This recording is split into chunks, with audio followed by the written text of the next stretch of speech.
Hi, I'm Almeria, and today I'm going to read for you about Saint Josephine from Stories of the Saints by Carrie Wallace, illustrated by Nick Thornborough.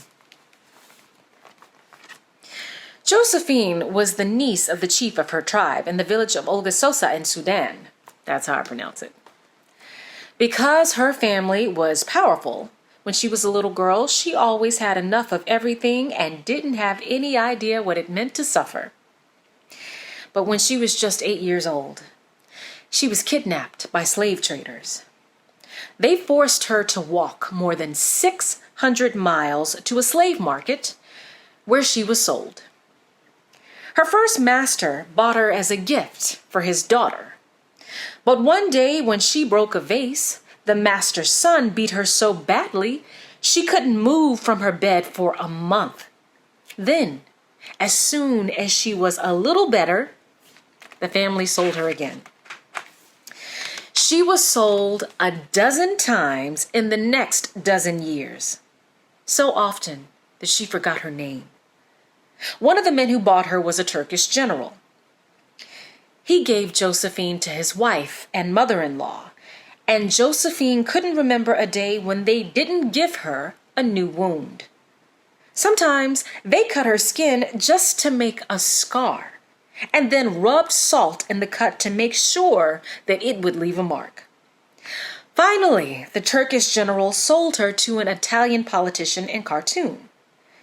He was kinder to her than her other masters and didn't beat her. So when Khartoum was under siege and the Italian was planning to leave, she begged him to take her with him. He took her to Italy, where he gave her to a family she served as a nanny. The family had property in Sudan, where Josephine was from. And when the mother of the family decided to visit her husband in Sudan, she left Josephine with the Canossian sisters who worked with the poor in Venice.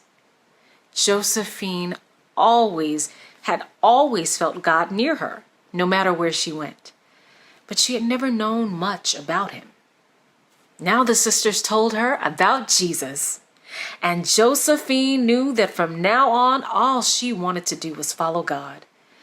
So when the woman who thought she owned Josephine returned from Sudan, Josephine refused to leave the sisters.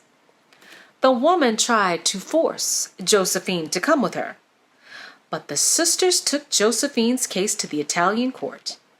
It ruled that slavery had been illegal in Sudan before Josephine was born, and slavery wasn't legal in Italy now. So Josephine must be free. For the first time since she was kidnapped as a girl, nobody could tell her what to do. Now she could choose. So Josephine joined the sisters. For the rest of her life, she cooked, worked beautiful embroidery for the churches, and greeted guests at the door of the abbey with a smile. But she always remembered the people of Africa, and she prayed for them all the time. When she got older, she couldn't walk well and had to use a wheelchair.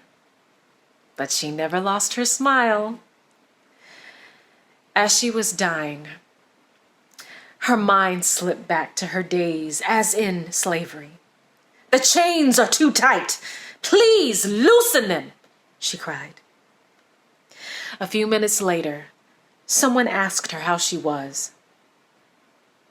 By then she was at peace, as if some unseen hand had removed the chains she still remembered. "I am so happy," she said before she died.